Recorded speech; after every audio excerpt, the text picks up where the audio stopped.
Saka Tatal, yang sejak tahun 2020 lalu dinyatakan bebas dari penjara, mengungkapkan kisahnya kepada media mengenai kasus pembunuhan terhadap Vina dan pacarnya, Eki, tahun 2016 lalu. Dalam wawancara di rumahnya yang berlokasi di sekitar SMPN 11 Cirebon, Saka menceritakan pengalaman pahitnya. Kronologi saya kurang paham, karena saya tidak ada di tempat waktu itu. Saya ada di rumah, lagi sama kakak saya dan paman saya dan teman-teman. Saya nggak kenal sama Eki dan Vina, ujarnya, Sabtu, 18 Mei 2024. Ia menyampaikan bahwa sebelum ditangkap, ia sedang diperintahkan untuk membeli bensin oleh sang paman. Jadi ceritanya, waktu itu sebelum ditangkap saya disuruh sama paman untuk beli bensin bareng sama adiknya paman.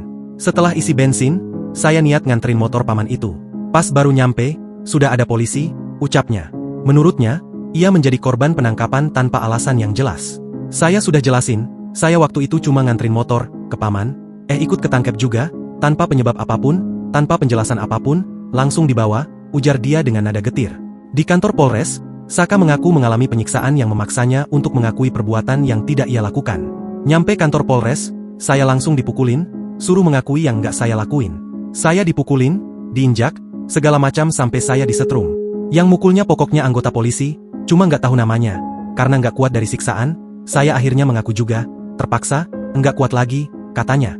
Setelah bebas, Saka mengetahui adanya 3 DPO dalam kasus ini. Setelah bebas tahun 2020 lalu, saya baru tahu kalau ada 3 DPO kasus Vina. Saya pun gak kenal siapa 3 DPO itu, ujarnya.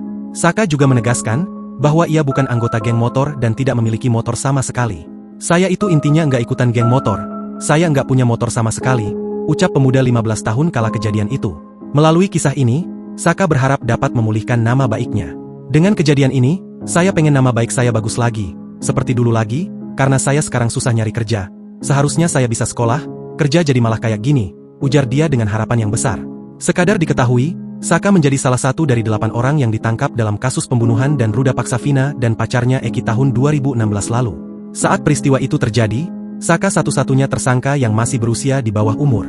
Sehingga, saat itu Saka divonis 8 tahun penjara. Namun, karena mendapatkan remisi dan keringanan lainnya, Saka hanya menjalani hukuman sekira 4 tahun.